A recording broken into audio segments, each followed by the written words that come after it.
What's up, guys? Welcome back to the Having Said That show. I'm Adi with your co-host Ariana. Again, guys? Again, twice it's in amazing. a row. It was so fun the first time we had to do it again. Of course, we have Sid joining us. But who I am really excited to have today is one of the most innovative and exciting designers that I've come across in the recent years. He is Suhail from Garuda. Make some noise, guys. Woohoo! Hello. Hi. Hello. Hello. Do I say the controversial shit? Oh, no. So he's done his homework, but we'll get into that. Jay actually really wanted to be on this episode because he's also a big fan of yours. We are excited to see you at AYC in a few days. If you guys are coming, make sure you'll go to the Garuda booth. He's going to be showcasing there. But if you feel like you don't know him already, let's get to know him a little bit. Your controversial opinion. Despite the fact that I pay my mortgage through clothing and also dress incredibly well, I actually do not wish to talk to you about fashion. Do not approach me and talk to me about clothes at all. Ooh. I would like to talk about Lord of the Rings and like LeBron James or some shit. Okay, I'm so a very then normal person. What should this podcast steer towards? No, that's fine. Like, obviously, here we're here to sell clothes, but in real life, please fucking be normal. Jay would actually love this. He would love to talk about LeBron as well as Lord of the Rings, I think, or anything in that whole space. I get it. Is it because like 12 out of your 24 hours of each day are spent in an office making clothes, and then if you step outside of it, you don't want to continue that? Or is it just like you don't know enough? Please don't come talk to me. No. I mean that's both are true. So the second one, let's deal with that first. So sometimes I find it exhausting to have to go through the A to Z of explaining something to someone because they don't know enough. Sure. But that's a different thing. It's more so that like design philosophy wise, I don't think any amount of like clothing is going to save you from being a piece of shit, right? Yeah. So Okay, yeah. That's fair, yeah. I would rather deal with people who, like, I would like my customers also to be people who are rounded personalities and have other things going on in their life apart from the clothes that I sell them. Of course. So I try to be the same way. Like I do this at this point. I do this because I'm good at it, right? And it's a job, etc. And something I still enjoy, of course, and it does consume me as well. But yeah, I think there is more to life than just like clothes. Of course, like with any profession you pick, you just don't want to, you want to make sure you're growing outside of that. But I think that the reason people might be coming up and talking to you about it is because they clearly feel some lack of information they're trying to get from you. ChatGPT, bro. Leave me alone, bro. ChatGPT can't provide real life analytics. Yeah, I get it. I think, but like if you want to do that, I think your best answer is like, you're not going to learn that much in like a random 20-second conversation with me at an AYC booth, right?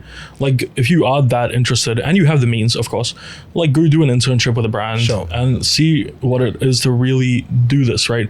Because even like all the kids that come out of NIFT and work with me, etc., they're like the rude awakening that everyone goes through, like seeing what the industry actually is, and it's not just, you know, fucking doing sketches all day, and half of it is like dealing with DTDC about like, has this sample arrived from this fucking factory or not? So like that's what the thing actually is. It's not just all about what Demna sent down the runway, etc., right? Like there's way more to it than that. I was going to say, what's like the craziest or like the most shocking thing you found out about this industry once you like got into it? Something you weren't expecting. I mean, I know what the answer is. I just don't want to fucking say it. Come on. The amount of people that are running like successful brands and all these things, the amount of like, I guess it comes down to like, it's the same in any creative field. The amount of like nepotism that goes on in this industry is also just insane, right? I mean, even I benefit from that as well, to be clear, right? Like my mom ran a brand for 10 years in the 80s, which like flopped at a certain point, which is a different fucking story. We'll get to that, I'm sure. But like, yeah, I guess you never really realize, you know, how small this industry is until you are inside it. Everyone knows everyone. It's kind of creepy. It's kind of like borderline incestuous and shit. So are you constantly like figuring... Which is why I love Chandigarh, because I don't have to deal with everyone's drama. Oh yeah. Sure. You love Chandigarh. You were saying. Because the drama is in it's in Delhi. It's in Mumbai and Delhi. Yeah. Like, I mean, I think you guys like all meet at the same fucking bars and all these things, and then like, you know, everything happens in there, right? Yeah. Which is fine. Like, and I guess like we as a team, like we show up at work on time. you know. Sid was late. Oh, you were 20 minutes early, bro. But that's a good sign. That's a good thing. Exactly. I appreciate that. So we show up at work on time and we leave on time, and most of us don't we don't think about work outside of work hours, except for maybe like a 3-week sprint when we're doing the end of a collection, right? Or maybe a 3-day sprint when we're doing the photo shoot and uploading the photos to the website, something like that, right? Sure. There's really more to this for us than like clothes. What does the competitiveness in fashion feel like? Like when you're in these rooms in Mumbai and Delhi, what is the conversation happening there that kind of makes you feel averse to it? Is it everyone being very transparent, or actually not transparent, but very secretive about like their pricing?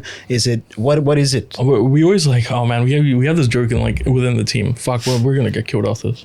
No. So we have this joke about like whenever it's so draining like going to Mumbai and Delhi sometimes, because it feels like you have just had a conversation with a person who practiced a bunch of lies in the mirror when they woke up, right? Sure. Oh no. Like, I mean, and I guess for us, it's like we don't really socialize with other people in the industry because in Chandigarh there is no one, right? It's just us. And even if there is other few brands, like, I don't know, I think all of us are just kind of antisocial as a team, right? Sure. It's very draining dealing with all of it. I feel like inauthenticity self-eliminates, which is why I think that you have been able to create a path where, you know, you're not even in the same market as most of the Indian brands that you people think you might be competing with. To be fair, like, I think there is like I'm obviously boiling it down to like a very mean sort of way of saying it, but there is like a logic that can be understood of why people behave this way, because basically I would argue that clothing is a really easy industry to work in, technically speaking, right? So like it's not an industry you need a degree for. It's not like architecture design wise where you need a degree and you need to have like some physics knowledge and all these things, right? As long as you know the person who gets the fabric for you, the place to get the sample made, the place to get the pattern made and to final production, you basically know how to run a brand, right? And because it's so easy and because so many people have money tied to these like very simple processes that are easy to figure out, that's a reason that people have to cap and be secretive and all this shit, right? Sure.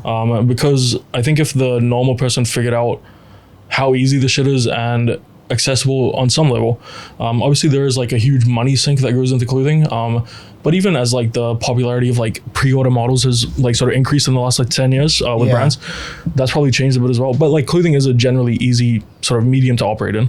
I think because it's so easy, there's a fifth pillar that I think you left out, which you are really good at, which is the marketing side of things. Yeah, to be fair, like we kind of only got good at it in the last year. So if you look at our digital footprint, like prior to June 2024, it was terrible, like nothing really, right? And the reason was that we were just very focused on the clothes, right? Even like any money that the business had, we were always just like, how do we improve the product? Like, how do we buy a slightly nicer zip to put on this product, right? All these things. And then I randomly got like an Instagram DM from a guy in Germany who was a customer, and he said, I will come and teach you guys short form content, right? Oh. Yeah. So he sent me like a screen recording of like a Word document where his face is here and he's explaining this Word document of this marketing strategy he wants to implement for Garuda. And he's like, I'll fly there, I will pay all my own expenses. And we were like, sure, fuck it, why not? What? Oh, that's crazy. Wait, why? Why? Yeah. Just because Because I'm handsome, really? What the? Because you have fans? So he's a customer. And he's basically trying to use it as like almost a case study and also his portfolio, because he was trying to change industry from engineering into content marketing, right? So genius move on his part as well, right? And genius on his part because it fucking worked. So the benefit was that when he came over and finally did this, he was only here for 21 days and he got us like maybe 15,000 followers during that period with his strategy. Oh, that's amazing. But he basically taught us how to do this, and then we added our own level of mental lack of ability to the whole thing, and like our, like, you know, our own jokes or whatever the fuck that made it like its own level of spice or whatever. So, but basically he taught us that like, oh, it can work, and also how easy it was technically as well, because it would take us like 20 minutes to film it, like edit it in like 2 hours, and like, you know, it's a very simple formula. If you can't like increase your conversion on your website, increase the visitors, right? And Change the strategy. yeah. content strategy.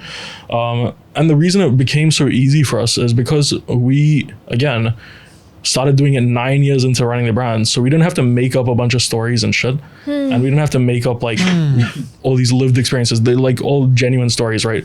So when we talk about in 2022, like the Russia-Ukraine war impacted our supply chain in Europe, so we had to change fabrics to India. Like that's a real thing. Like we didn't have to make that shit up. So it made like switching into a more marketing orientated like mindset very easy for us because we had so much backlog of shit to talk about. Sorry. Yeah, and pretty interesting stuff as well. That's so crazy. This random customer from Germany just reaches out, and you like. It's a good thing that you even engaged with him. You know, you could have just let it go as some random DM and not really interact with it. But that's. I think even if he asked to just pay for the flights, he would have been like, "No, thanks, I don't know." Yeah, It's just the fact that it was so free. Also, like he is also. It's quite cool that he was willing to take all this cost on him. Yeah. I guess he believed in the brand that much, Also, which is a cool thing. But he's a genius. Shout out to George. Shout out to George. So Really. he's a PhD student actually in Germany, and in Germany when you're doing a PhD, you're getting paid to do your PhD, right?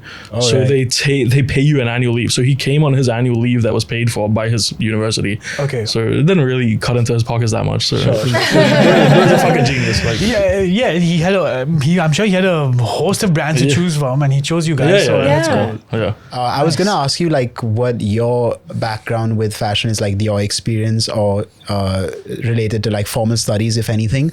But you mentioned that your mom ran a brand for 10 years. So you want to kind of talk about that? Yeah. So I have no formal education in anything. I went to college for 6 months, like one semester, and then I left and started working full time. I mean, like in New Zealand, when you just have a job always. Like I had a job since I was like 13 years old.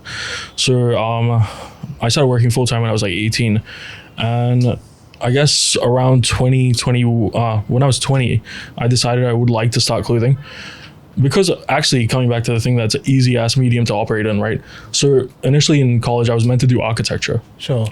And I realized that, okay, so what's the closest thing I can do without getting a degree, because I have no interest in studying, that someone can live inside, but it's not a building because I don't need a degree. And that's clothing, right? It's still something that you live inside. It just moves with you as opposed to stationary in the ground. So from that standpoint, okay, so we're going to do clothing. And then my mom, she explained this to me, and which is the same advice I give to everyone who asks me about what to do now. She said, at this point in your life, do you have time or money to waste, right? And I was 21, and according to me at the time, I didn't have time to waste, so I wasn't going to go and study fashion. So I decided to burn through whatever savings I'd accumulated in the last 3 years of working full time, and create the samples I needed to create. And I mean, I burned through all of it, right? Because we were producing in New Zealand at the time, which is an expensive exercise in itself. So essentially, you know, her logic was that go to school and figure out everything that method and burn time, or, you know, start the business, make mistakes, and then learn through the mistakes. So we went with that sort of outlook, right? So yeah, no formal education. She told me everything in terms of like the basic stuff, you know, like if you want to design something, you need a sample, which you make a pattern from. Then there's a thing called grading, which is you changing the size from a small to a large, et cetera, et cetera. And then production, how do you do sourcing? How does pricing work and all these things? And that comes from like 10 years of her experience, of maybe 15 years actually, doing like couture women's wear. Got it. In the 80s. And then ironically it was when they invested into menswear for the first time in the 90s when I was born, the business fucking tanked. So yeah, fucking 20 years later, I'm like, let's do menswear. And she had PTSD and she was like, sure. Yeah. So then you were also, well, you weren't wasting time at college, but you had a college at home pretty much. Yeah, for sure. And that's so we did the 2 years in New Zealand of like 2015 till 2017 of, you know, making everything in New Zealand, burning through like capital and all this stuff. And then I decided to move to India finally. Again, so being 23 at the time, I guess, I was in the position where I could essentially waste time, not waste time, sorry, where I could take a risk, right? So even if it didn't work out, I could always just go back to New Zealand and get like a 9 to 5, which, yeah, so now even the first few years here where we had like a few employees, that's just all still learning, right?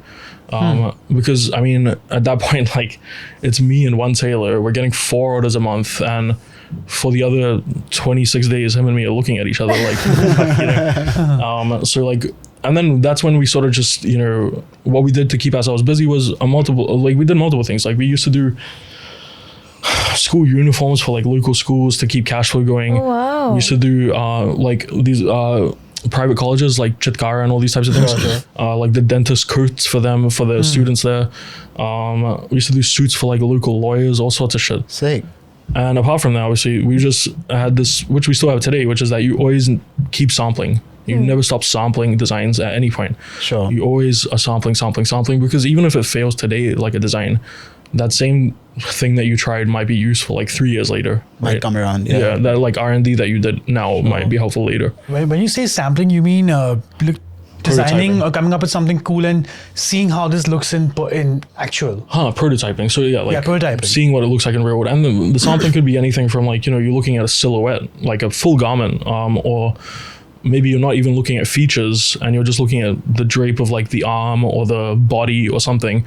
Or it could be a feature, like you're only focused on collar, and like let's say you do 6 collars in a day to see which one you want to apply to this 6 silhouettes that you tested 3 weeks earlier. Sure. To combine with this pocket that you plan on testing next week, right? So all these things, and like you create like a huge backlog of shit, and then yeah, I mean that's how you sort of get to this point where initially when you start designing, at least from my perspective, because I didn't go to design school again, so I think when you come out of design school, one great thing is that you have like some idea of what a design language you have. Sure. But if you don't go to design school, you're essentially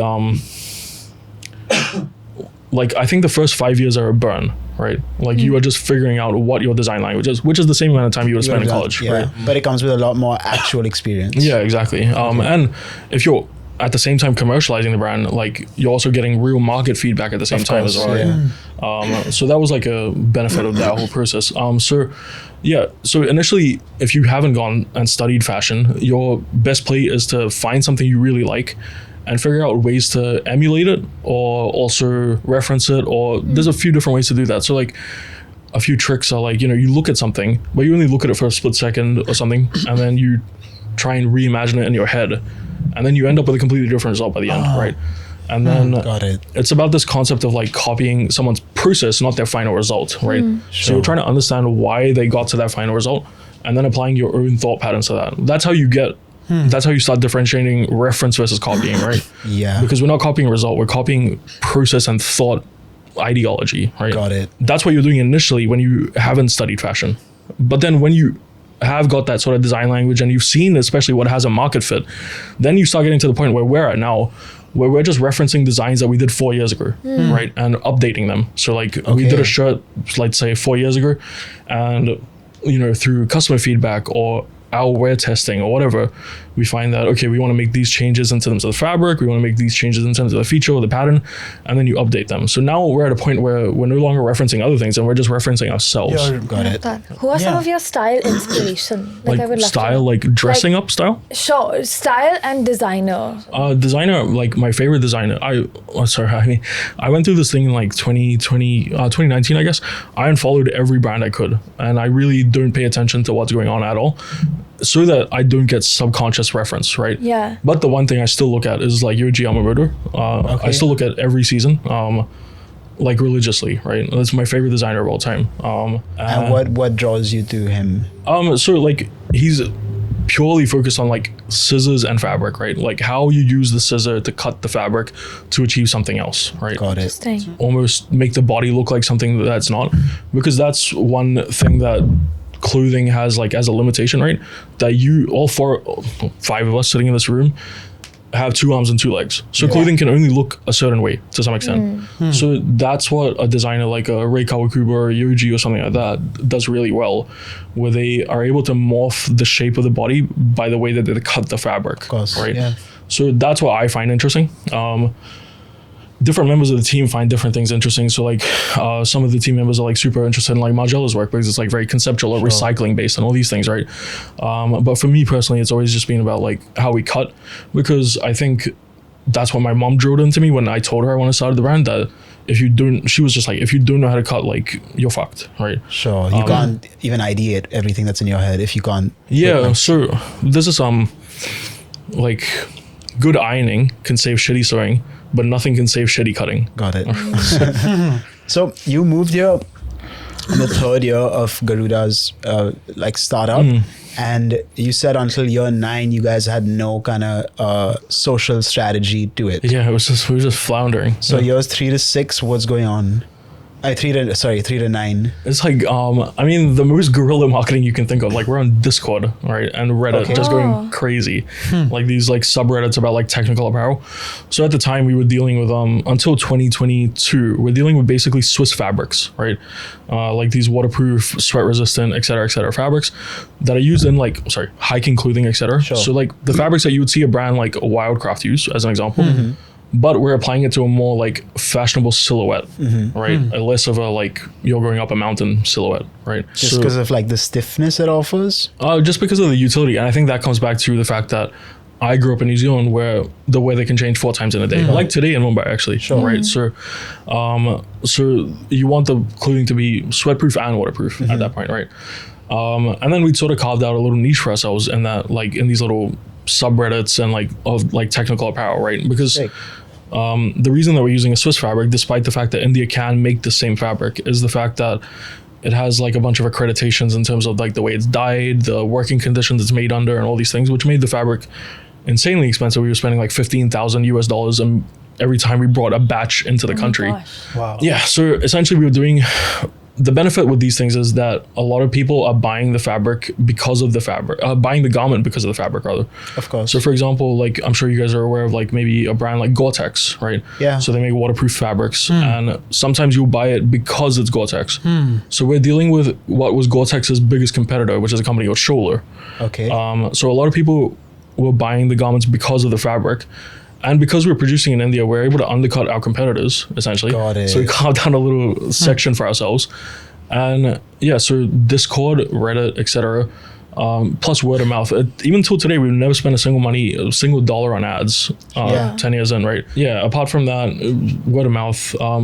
But again, like... But that's so interesting that you guys thought to go to Discord and Reddit before, like, pumping Instagram, you know? Yeah. I think it's because your product kind of demands a nerdiness, you can say. Nerdiness, yeah. I was gonna say niche, but I think nerdiness is a better word. Like it requires like a lot of our customers are like super knowledgeable about clothing, right? Like, and I get annoyed at like, bro, like I don't have the bandwidth for this conversation.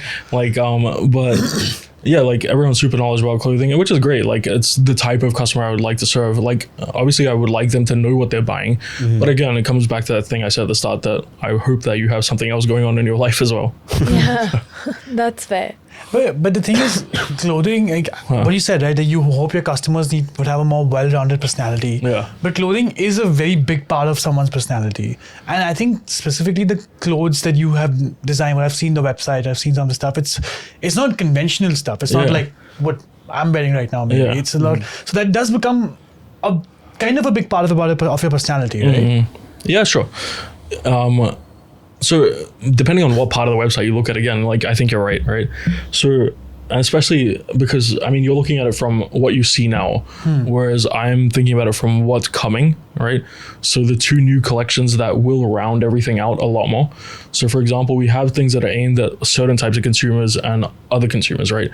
And that's not because we are desperate for money, like we're trying to capture everyone. Sure. We believe that everyone at every level of your taste or design knowledge deserves good product, right? So we're trying to offer it to everyone. So for example, we have a diffusion line that's going to come out hopefully in the next year or so, which will be priced much more affordably, but it's very limited in terms of like, it's only going to be 5 products. It's like a shirt, pair of pants, like designs that we have released in other collections and have enough data to say, let's go make 1,000 of these because they will fly, right? Sure. So there's no other compromise on that SKU. It's just the fact that y'all could make 1,000 and make it cheaper. Yeah. Okay. It's like we just have enough data to say that like this design, every time we put it out, year after year, it always sells. Got it. And if we can allow more people to buy it because of the pricing, then it might help, right? Yeah, why not? But then conversely, at the exact same time, we are releasing our first ever attempt at a couture line, which we're talking about like thousands of dollars per item, Got right? it. Again, that comes back to not us trying to capture every audience. We're very like focused on trying to display our versatility at all times, right? Like to us, like we always explain it this way, that we don't really approach clothing as clothing, we approach it as a product, right? So to us, like we just try to design it in every way possible, right, to challenge ourselves as a team, right? And this comes back to this whole like sort of notion which the brand started with, which is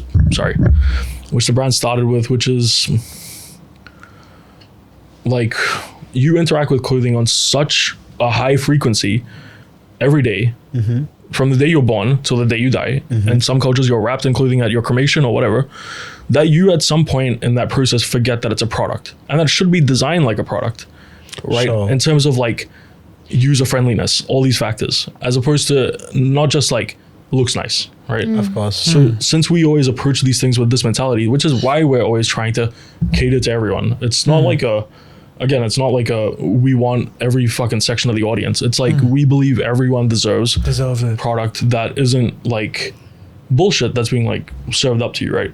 Like product that is designed with you and also the environment that you live in mind, and also how both of you, the garment and the environment, all coexist as like an ecosystem. Yeah, I don't even think, Sid, it becomes it's not part of your personality. I think it's a representation of your personality. So then you might gravitate to certain things that you feel like represent you better. I don't think it's the other way around, where now because I bought this is what I am. Yeah, sure. So to that point, exactly, building off that, so for the first 7 years of the brand, we never had any branding, right? It didn't even say Garuda anywhere.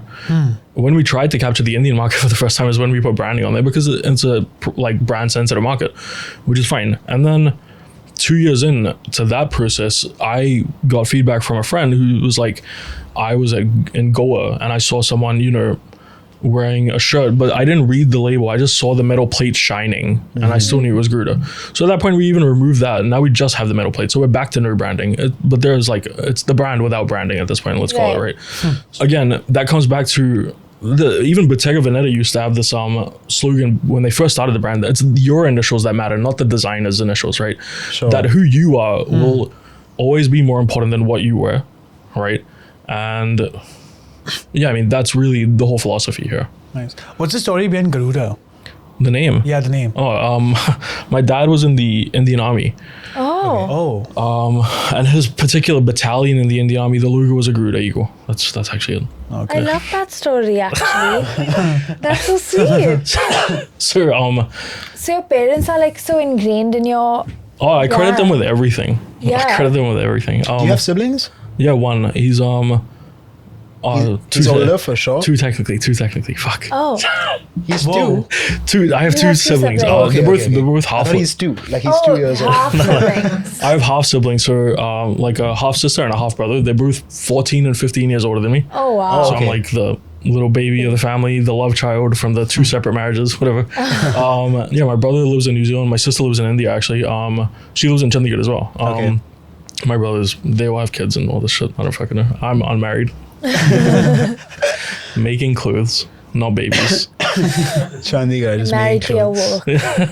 Are your clothes also inspired by like Indian elements? Like I feel like I've seen some pants that kind of represent like a dhoti. Yeah. So is that also one thing that's a part of your design aesthetic, or that's just a one-off? No, it's always been there actually. So even the first ever pair of pants we put out in 2015, because the brand is called Garuda, Dad's battalion in the Indian Army, first cargo pant we put out was called the Sipahi pant, right? Like the name of the product was that, right? The first shirt we ever did was actually what we believed our modern take on a kurta should be, right? Even today we do like these modernized takes on what we think they should be with our silhouette and our drape and our features, but retaining the essence of like being like let's say a mandarin collar with a quarter placket with a knee length or whatever, right? But so essentially in 2022 I think we did this collection called Satellite City, because Panchkula is a satellite city, right? So we were basically trying to take clothes that we saw people around town wearing every day and trying to adapt them, which is this basic like concept that we believe that most Indian brands, yes, focus on color, embroidery, and print, generally speaking, right? And that's the level of innovation that occurs. Sure. Very few come back to how you cut the fabric with the scissors, right? So what we tried to do was reimagine how a kurta is cut, right? Or reimagine how a salwar is cut. So let's say we took a salwar and instead of cutting it out of 3 pieces of fabric, we cut it out of 1 piece of fabric and it's all put together with 1 single stitch. Oh, right. Certain things like this, because we believe that that was something that was missing. So we still do that today. So like even the salwar that we did in 2023, again, it comes back to the fact that we reference ourselves. We have a updated rendition of that even now in multiple different fabrics that we offer. Sure. And then we recently did a new rendition of a kurta as well, which is we offer like a bunch of natural dye fabrics, etc. Yeah. I've been in music for 10 years and there feels like there's certain things that you only kind of learn about the industry being in it, and you kind of see what might cause the downfall of certain things in this industry. For us earlier, whatever, it was the CDs going to like streaming. Now it feels like streaming is gonna be like the cause of a lot of artists' careers to end. Sure. What do you believe might be the downfall of fashion? Like if you are looking at this industry, is there a specific problem that comes to mind that you think most people are not going to be able to deal with? Oh, to be honest, I think the downfall of fashion would be great, actually. I think it would be a brilliant thing. Like, I think, again, because we design other products as well, right? So we've done glasses, we've done jewelry, we've done footwear, we've done homeware products as well, right? So again, to us, it's not really a thing. Like you can take away the clothing, we'll still survive. Okay. I think the thing with clothing is that I think one thing that might cause it to die, it's not going to happen. It's not going to fucking happen because people are way too concerned with other people's opinions for this to ever happen, which is that it's too hard for people to wear the same clothes again and again because of other people's opinions, or for you to repair clothes that you have broken, et cetera, because of like, especially in like Asian cultures, right? Not specifically Indian, like Asian cultures in general. My Chinese friends are the same way as well, which is that what will the neighbors think, right? Sure. So you can't wear the same shit again and again. You can't wear ripped pants, all these things. So what could be the death, but it wouldn't be, is thrifting could really do well. Secondhand, vintage, all this could do exponentially well. Like it's doing fine now. It's like it exists. But if people really start taking like the environmental impact of clothing seriously and start focusing on recycling, then the death of the fashion industry could occur, which would be brilliant. It would be awesome, yeah. You can't be sad about that. Yeah, to be honest. Like, I mean, I'm sure you guys can find, like, put a B-roll or some shit. There's, like, multiple studies on, like, if you stop producing clothing today, there's enough clothes to last, like, 10 years for everyone, right? To be honest, like, I'm fine. You can fuck up. I don't really mind. So you think it's an industry driven by insecurity? Yeah, for sure. Which, I mean, it's not necessarily like a bad thing. Like, I mean, it's not purely insecurity as well, right? Like, while I purely am working in a aspect of making a product that is trying to facilitate my customer's life to be easier or adaptive or whatever, my favorite designer doesn't do that at all. Yoji does not care about that. He's trying to make you feel beautiful, which is brilliant. And I still buy things here and there, which just make me feel a certain way, right? The insecurity of it, and also the judgment of other people, and having to keep up with trends and all these things. That's like a huge factor as well, right? And I mean, I think there was like this big push in the last like 4 or 5 years to always place the responsibility on like brands for, you know, you guys are the, like, brands are the ones that are ruining the environment, but brands do things in a way that is profitable. It's a company, right? So if we thought, if they thought, not me, if they thought it was profitable to make like a high quality garment that's going to last you like 10 years, they would do that, right? But what the audience is telling them is that we want new shit. We want to be able to shop constantly, right? So that's what they're going to do. Of course, we feed into it. Yeah. Well, on that note, we do have a bunch of photos that our audience actually sent in. Nice. I will create insecurity. Let's go. Yeah, let's do it. So we're gonna look at their fits, review them. I would urge you to be as ruthless as possible. But the winner actually gets something from Garuda and us at HST. Yeah. So Woohoo. there's a lot riding on this. And okay, Yes. so we have, I think, 6 contestants for you. Okay, Six. 6. Okay. Contestant number 1. Let's call her Number 1. number 1. Number 1. Number 2. Okay. Number 3. Sure. 4. What the heck? Carry on. 5. Uh-huh. And I guess we're focusing on. We can do 6 and 7. This is number 5? There's 6. 6 and 7. Oh, shit. We'll Both of throw the them. guy I was in hoping there. number 6 was going to save it.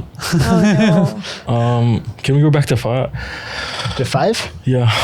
Fuck me. Oh, let's just go through all of them and see Just what's wrong. what are your what's thoughts? Yeah. Number 1. What are we feeling? We're gonna give them all a score and see who scored the highest I give everyone a 10 on 10. That's nice. for participation. Someone, Yeah. someone has to be the nice guy over here. Yeah. So she's the nice. And there's a caption that gives us more context. She just upgraded her shoes, so this fit is for the shoes. They look like white shoes. What are we doing here? Nice shoes. Very obviously, this person is into aesthetics based on the pose and the way the fucking camera is covering part of the face. Great job. Could be worse, I guess. Okay, and what do you don't like anything about it except for the shoes? If she's happy, I'm happy. Yeah. What the hell? But you're trying to give the pretty, most like, politically trendy. correct answers without being It rude. feels like, like I shop at like, Forever I 21. know like Zara. No, if she's happy, I'm happy. That's Okay. that's. All right, score for her Right? Not- for the fit. Yeah, not instead the of person. scoring, we'll just Let's do decide. a ranking. That's so much easier. Okay, A let's do ranking out of 6 is so ranking. much easier. Okay, what Yeah. rank do we place her at? Tentatively 3. 3. Three. Let's Okay. start from there. onwards. Okay. That's not This bad is at number all. 1, like worst. Oh, Oh, the worst? so Yeah. third was the Horrible. third worst. Third was. Oh shit! My bad. Sorry, this is number 6. This is number 6. This is 6. Why? Sorry, What's going gang. on? Why don't we like this? Shit! It's like a combination of like the matte leather combined with the patent leather, then the print, and then the big hat, and then like the 3 different blacks on the black at the top is matte, then it's like leather, then it's patent again. Oh, God. I mean, the socks could have been longer. I mean, fuck. She looks happy, but. Oh yeah, huh? As long as she's happy. Yeah. Yeah. Do you think there's rules to fashion? No, not at all. Yeah. Yeah. But this one there was something broken here. There was something. It just feels like there's too much happening. Sure. Moving on. Yeah, you dressed like this, Rariana? You know what? There was a time. Really? As they said, I am this is just a doing look this of a because time. I am contractually obligated. Okay, I am ranking this as a contractual obligation. As long as you're happy, I'm happy. Okay. This is a cute fit. Let's agree. Ooh, okay. No? It's not. Yeah, sure. I mean, we would put this at. Can I see the other ones? Yeah. One more time. This is. I mean, this is just a dress. There's nothing much to it. Oh fuck, man. But there's something on you the sock- starkly don't like about this? Let's cut this shit. All right, the one in the traditional Indian wins. So that's it. We're Yeah. fucking done here. I agree. Do you feel comfortable sharing a piece of Garuda with these contestants? Right, anything will help at this point. Anything else? Okay, awesome. Yeah. Oh my god. Damn, the last time we did this, we had Tarini Manchanda, and she was so sweet to everyone. And she like gave like 2-3 gifts out. She Yeah. was just like, but I like what you did. That was better. I think being sweet only helps so much. Fair enough, man. Sometimes people need to hear what they need to hear. So then, why don't you roast our outfits? I would love some honesty. Oh my gosh. What the hell? I'm gonna cry. Yeah, I'm confident. Yeah. Okay. Yeah, calm come down. on. Everyone's confident. Everyone Actually, likes what I'm they're also wearing. confident. Yeah, Guru, screw I that, have man. to Wow, impress. the 4 people who are on camera are dressed the best, and the 2 who are off camera are dressed the worst. What the hell? No, I'm not telling you No, to like roast them. rate us, yeah. Poor guys just got roasted. Yeah, you guys can roast him for no reason. 1, 2, 3, 4. There you go. See, politically correct. Come on. Oh, you have to give comments 1, 2, on 3, everyone. 4. I think is what You guys, Just you say guys that- all look very comfortable. What do you want? Comfortable. We are happy, then we're happy, Yeah, right? Yeah, you look physically and mentally and emotionally comfortable. I really like your shit. shirt. I actually really like your Thank shirt. you. I'm being honest. I know about the it. guy who made it. I can get you one. Okay, I have to ask you the thing that's written. I want to read that out also. Yeah, sure. It won't fail because of me. So it's a quote from it's about taking like hyper responsibility for like your actions as part of a team, right? We have this actually framed in the studio as well. So it was like a quote that apparently an engineer on a NASA rocket said to one of the astronauts who was meant to fly that rocket. So 2 days before the launch or whatever, like this astronaut goes onto this rocket and he's seeing this guy doing the final checks, right? This engineer. And he said, "How is everything?" And then this guy pointed out to him that there's like 1,500 people working on this thing. He has no idea if they fucked up, but it wouldn't fail because of him. He's done his job correctly. Got it. Right? And we as a team, it's like the same thing. Like if you do your job correctly and everyone takes care of their specific component and you take responsibility for what's being assigned to you, everything should be fine. That's awesome. I love that. That's nice. Yeah. Everything else is just stupid. Also, I wanted to ask you one thing. So I was seeing the website, and I know you have just mentioned design clothes and glasses and footwear and even like home decor. And there was the agarbatti, the incense stand, which is really cool. What is one thing that you are like a crazy wild thing that you want to design? The house. So like I Architect. initially wanted to do architecture. My plan is to somehow finesse someone into giving me the money to doing it without a degree. That's like if my plan is basically like you build a portfolio that is so undeniable, like by adding more and more. Like we're working on other things as well, right? So we're working on like ceramics as well at the moment. It's just other shit that we don't talk about. We're working on furniture that we don't talk about. Sorry, what? Furniture. So, Furniture. Yeah, when it's ready, we show it, right? So you build a portfolio so big and so vast that at some point, like someone's gonna be like, I trust this guy to build a house despite him not having the piece of paper that says he can do it. Of course. That's cool. I Like the house is the final thing, yeah.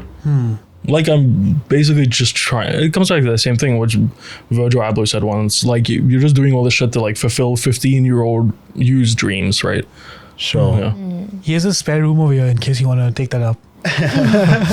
Design the spare room. Yeah, I would be more than happy to look to design it, honestly. Okay, Suhail, one of the last few questions I had is, where do you see Garuda going next? Is there anything on the horizon that feels exciting and unique in a way that we haven't seen before? No, I mean like I very much operate like on a skeleton of a plan, right? Okay. So like I know what the final thing is meant to look like. I don't really worry too much about details along the way. So whatever happens along the way. We just like focus on like constantly getting better at every aspect of what we do. So at the moment, like let's say that's getting better at rage bait reels or whatever the fuck we do, right? Or getting better at whatever garments that we're making or whatever homeware we're making. And I mean, eventually it's just like a compounding thing, right? And I mean, we don't really think about that too much. I think, again, it comes back to this thing where a lot of people, when they ask me about, they want to start a brand, I always say that you should always be clear on like what your goal is. Are you planning on having a brand that outlives you or a brand that you sell someday? As long as you know the answer to that, whatever happens along the way, you're fine, right? Because that knowing the answer to that is how you get past every like crossroads that you get through. And I'd assume you lie in the former bucket of outliving the brand. Yeah. Okay. Even if it's just one day, like it can shut itself like day after. I don't fucking mind, bro. Awesome, man. I think that's about it. I do want to end the episode with your empty shelf item. What's that? Oh, yeah. Can I have scissors? You have scissors on me? Yeah. Oh, he's gonna cut fabric. I'll give you the plate. You can keep this. Oh my Oh, god. sick. I have a knife. Okay. Crazy. Whoa. This is the first time someone is staring their clothes for us. In this room. Don't worry, In I this can room. make more. That's so cool, man. You literally ripped it off your Yeah. shirt. Yeah, we Maybe did you that should so that keep it people and could then remove sell it. for money. Oh, Sorry? We did that so people could remove it. they could Oh. remove the brand Oh. tag if they wanted There you to. go. Oh, okay. Thank you so much. The brandless brand. If you guys know, you know. You can have the thread if you want as well. He's Thank too you so kind. much. This is actually what should be on the shelf. That's Thank you really so cool, much. man. Yeah. I really like this thought of like you can remove the logo or the brand from it if you wish to. So, Sid, are really you going to cool. be spending some money at the AYC booth? I already have my brand. Just put it on your West Side shirt. Stitch it here, like, yeah, this is the original Garuda. Last week's worst nightmare, bro, for you to walk around with this. All right. We'll start selling the plate someday. Just the plates. Yes. Just for people to put on their clothes. 5K each. 5K. I'm just fucking shitting, please. Steal. It's steel. Okay, thank you so much, Suhail, for being here. Guys, we're going to link everything of his in the description. Go check them out. They do some really fun stuff on Instagram. Make sure you check out their clothes. They're beautiful. I'm hoping to cop a piece this weekend. And anything else you want to add before you leave? No. Thank you for watching. We'll see you on the next week of the Having Said That show. Amazing. I was wild in the winter looking for you. Why do I get the sense I know you? Why it might be the paranoia? Hiding but now you got me. What a